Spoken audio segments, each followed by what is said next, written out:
A'udzubillahiminasyaitonirrajim. Bismillahirrahmanirrahim. Wa iz i'tazaltumuhum wa ma ya'buduna illa Allah fa'u ilal kahfi yanshur lakum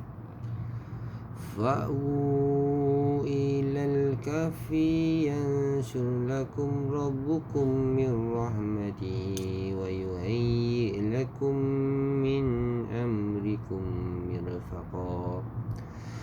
Wa tara asy-syamsa idza tala'at tazawaru 'an kahfihim dzatal yamini wa idza gharabat taqriduhum dzata shimali wa hum fi fajwatin min dzalika min ayatillah man yahdillahu fahuwal muhtad wa man yudlil falan tajida lahu waliyyan mursyida wa tahsabuhum ayqazan wa hum ruqud wa nuqallibuhum zatal yamini wa zatal shimal wa kalbuhum basitun zira'aihi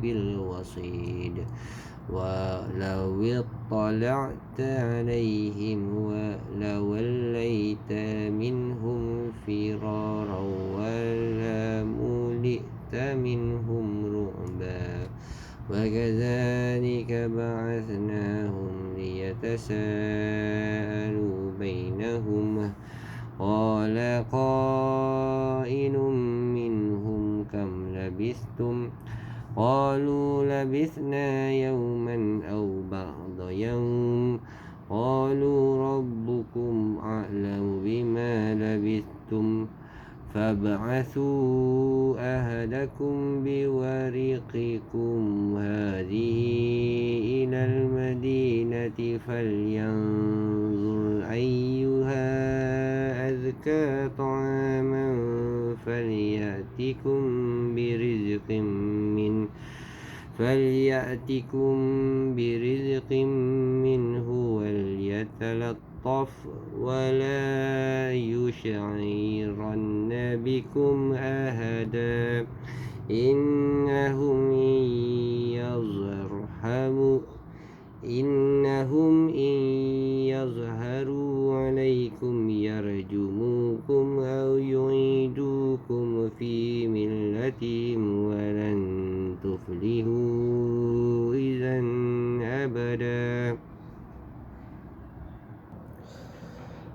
Dan apabila kamu meninggalkan mereka dan apa yang mereka sembah selain Allah, maka carilah tempat berlindung ke dalam gua itu. Nescaya Tuhanmu akan melimpahkan sebahagian rahmatnya kepadamu dan menyediakan sesuatu yang berguna untukmu dalam urusanmu. Dan engkau akan melihat matahari ketika terbit condong daripada gua mereka ke sebelah kanan, dan apabila matahari itu terbenam ke sebelah kiri mereka, sedang mereka berada dalam tempat yang luas di dalam gua itu. Itulah sebahagian daripada tanda-tanda kebesaran Allah. Barang siapa diberi petunjuk oleh Allah, maka dialah yang mendapat petunjuk, dan barang siapa yang disesatkannya, maka engkau tidak akan mendapat seorang penolong yang dapat memberi petunjuk kepadanya. Dan engkau menyangka mereka itu tidak tidur, padahal mereka tidur, dan kami bolak-balikkan mereka ke kanan dan ke kiri.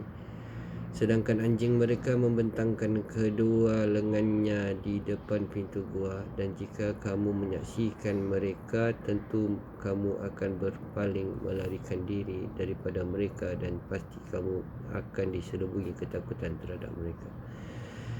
Dan demikianlah kami bangunkan mereka agar di antara mereka saling bertanya. Salah seorang di antara mereka berkata, sudah berapa lama kamu berada di sini? Mereka menjawab, kita berada di sini sehari atau setengah hari. Berkata yang lain itu, Tuhanmu lebih mengetahui berapa lama kamu berada di sini. maka suruhlah salah seorang di antara kamu pergi ke kota dengan membawa wang perak ini, dan hendaklah dia melihat manakah makanan yang lebih baik, dan bawalah sebahagian makanan itu, dan hendaklah dia berlemah lembut, serta jangan sekali-kali menceritakan halmu kepada sesiapa pun. Sesungguhnya jika mereka dapat mengetahui tempatmu, pasti mereka akan melempari kamu dengan batu atau memaksamu kembali kepada agama mereka, dan jika demikian pasti kamu tidak akan beruntung selama-lamanya. Perkataan ini terjadi di antara mereka itu sendiri yang timbul kerana ilham daripada Allah. Yang mereka perselisihkan itu tentang hari kiamat, adakah itu akan terjadi atau tidak, dan adakah dibangkitkan pada hari kiamat dengan jasad dan roh atau roh sahaja. Lalu Allah mempertemukan mereka dengan pemuda-pemuda dalam cerita ini untuk menjelaskan bahawa hari kiamat itu pasti terjadi, dan yang dibangkitkan pada hari kiamat itu kelak adalah tubuh dan jiwa. Syirik ada dua bahagian, besar dan kecil. Syirik besar tidak akan diampuni Allah SWT kecuali dengan taubat, seperti membuat tandingan bagi Allah SWT.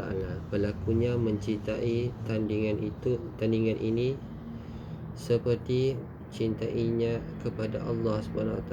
Ini merupakan syirik seperti syiriknya orang-orang musyrik yang menyamakan Tuhan yang disembahnya dengan Allah SWT. Mereka tetap mengakui bahawa hanya Allah SWT yang menciptakan segala sesuatu, penguasa dan rajanya.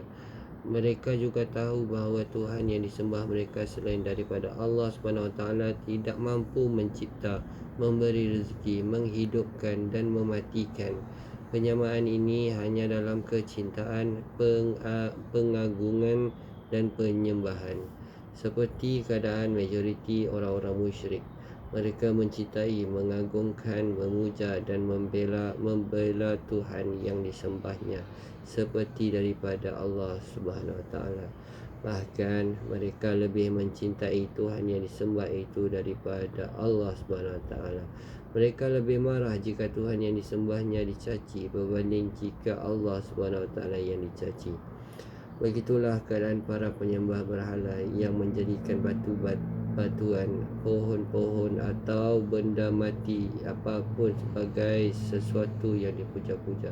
Allah SWT berfirman tentang para pendahulu orang-orang musyrik. Ingatlah, hanya milik Allah SWT agama yang murni daripada syirik, dan orang-orang yang mengambil pelindung selain daripada Dia berkata, kami tidak menyembah mereka melainkan berharap agar mereka mendekatkan kami kepada Allah SWT dengan sedekat-dekatnya.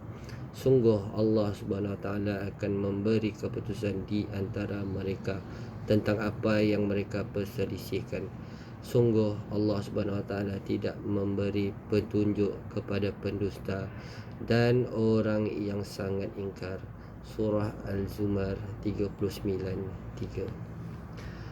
Mereka berasa yakin di dalam hati bahawa Tuhan-Tuhan yang disembah itu akan memberi syafaat pertolongan kepada mereka di sisi Allah Subhanahu Wa Taala.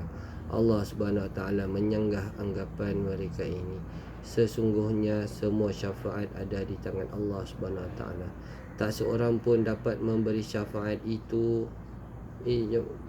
Tak seorang pun dapat memberi syafaat, iaitu orang di sisinya, kecuali setelah mendapat izin daripada Allah SWT untuk memberikan syafaat yang perkataan dan perbuatannya diredai, dan mereka ini adalah ahli tauhid. Syafaat yang ditetapkan Allah SWT dan Rasulnya adalah syafaat yang keluar dengan izinnya, sebagaimana Allah SWT berfirman di antaranya dalam surah Al-Kahf 18-17. Antara kebodohan orang musyrik ialah keyakinannya bahawa sesiapa yang dijadikan sebagai penolong atau pemberi syafaat, dia akan memberi syafaat dan manfaat kepadanya di sisi Allah SWT, seperti lazimnya pertolongan yang diberikan para pemimpin dan penguasa terhadap rakyatnya. Mereka tidak sedar bahawa siapapun tidak akan dapat memberi syafaat di sisi Allah SWT kecuali yang mendapat izinnya. Sementara tak seorang pun yang diberi izin oleh Allah SWT kecuali orang yang perbuatan dan perkataannya diredai Allah SWT.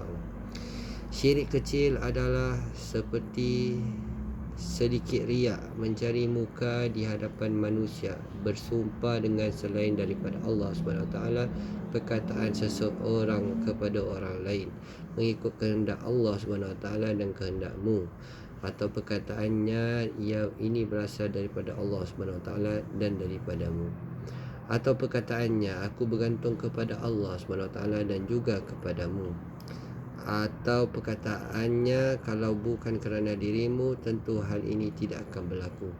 Tapi perkataan seperti ini dapat berubah menjadi syirik besar, tergantung kepada siapa yang mengatakannya dan apa tujuannya. Macam-macam syirik ini banyak sekali dan hampir tidak terhitung banyaknya. Daripada Sa'ad bin Ubadah, sesungguhnya Ibnu Umar radhiyallahu anhu mendengar seorang lelaki berkata, tidak, demi Kaabah. Lalu Ibnu Umar berkata, tidak boleh bersumpah dengan selain daripada Allah SWT.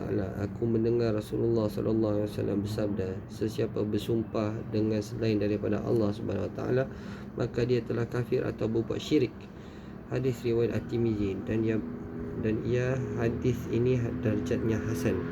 Hadis di atas mengandungi beberapa pengertian, antaranya seseorang dilarang bersumpah dengan selain daripada Allah SWT, seperti sumpah dengan kemuliaan anak-anak, kasih sayang orang tua, tempat suci dan lain-lain.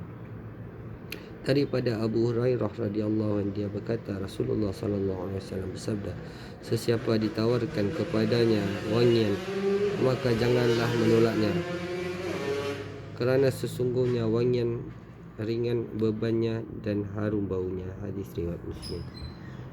Khasiat raihan adalah tiap-tiap tanaman yang harum aromanya, dan biasanya penduduk di daerah memiliki sesuatu yang khusus sebagai raihan. Manfaat raihan dapat membersihkan kulit kepala, menguatkan rambut agar tidak gugur dan menghitamkannya. Apabila digosokkan ke tubuh, ia dapat menghentikan keringat dan menghilangkan bau ketiak. Juga bermanfaat menyambung tulang yang patah dengan cara melumurkannya. Tanaman ini telah dinyatakan oleh Allah SWT dalam firman-Nya, jika dia, orang yang mati itu, termasuk yang didekatkan kepada Allah SWT, maka dia beroleh ketenteraman dan rezeki serta syurga yang penuh kenikmatan. Surah Al-Waqi'ah 56 ayat 88, 89, dan sabda Nabi SAW dalam riwayat Muslim Ibnu Qayyim. Sallallahu alaihi wasallam.